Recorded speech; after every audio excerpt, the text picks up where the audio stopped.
2023년 5월 1일 월요일 박성현 목사의 성경 에세이입니다. 창세기 19장 35절 말씀입니다. 그 밤에도 그들이 아버지에게 술을 마시게 하고 작은 딸이 일어나 아버지와 동침하니라. 그러나 아버지는 그 딸이 눕고 일어나는 것을 깨닫지 못하였더라. 이상한 제안.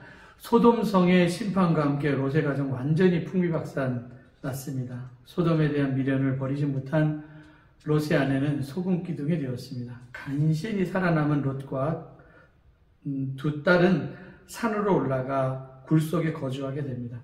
큰딸이 작은딸에게 말합니다. 아무리 보아도 이 땅에는 우리가 결혼할 남자가 없을 것 같으니 우리 아버지에게 정신이 이를 정도로 술을 마시게 한 후에 각각 동침하여 아버지의 씨를 받아 자식을 생산하자. 어떻게 이런 말도 안 되는 생각을 할 수 있을까? 어떻게 이렇게까지 망가질 수 있을까? 이 제안을 듣고 안 돼 언니 이 한마디만 했어도 이런 어처구니 없는 일은 일어나지 않았을 것입니다.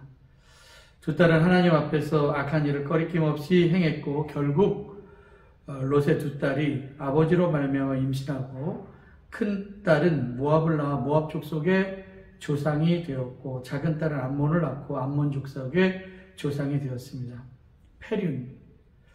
롯은 그 밤에 자기에게 무슨 일이 일어났는지 모른다고 해서 롯의 잘못이 없어지는 것은 아닙니다. 두 딸이 겁도 없이 아버지를 겁탈합니다. 어디 가서 말하기도 부끄러운 폐륜적인 일이 동굴에서 있었습니다. 롯의 두 딸은 자기들이 한 일이 얼마나 큰 죄가 되는지 모를 정도로 영적으로 둔해졌습니다. 아버지의 책임이 큽니다. 악한 소돔 사람들이 롯의 집을 포위해서 나그네를 내어놓으라고 할 때 아무리 나그네를 보호한다 해도 어떻게 정혼할 남자가 있는 두 딸을 그 양아치에게 내어준다고 말할 수 있을까?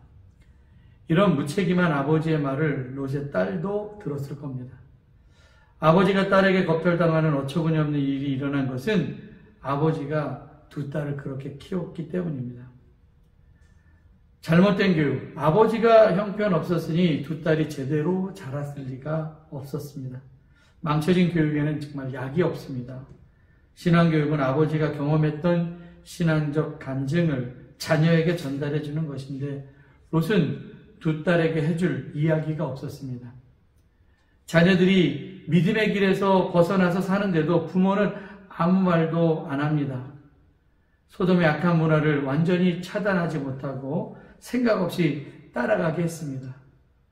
제대로 바로 잡지 않으면 큰일 할 놈이 아니라 큰일 낼 놈을 만들 수 있습니다. 부모가 정신 차리지 못하면 자녀에게 뒤통수를 맞을 수 있습니다. 아이는 사고치고 부모는 사고 수습하러 이리저리 바쁘게 뛰어다니고 우리의 자녀들이 믿음의 자녀로 잘 키워서 세상에 선한 영향력을 줄 수 있는 자녀로 바로 서게 되기를 간절히 기도합니다.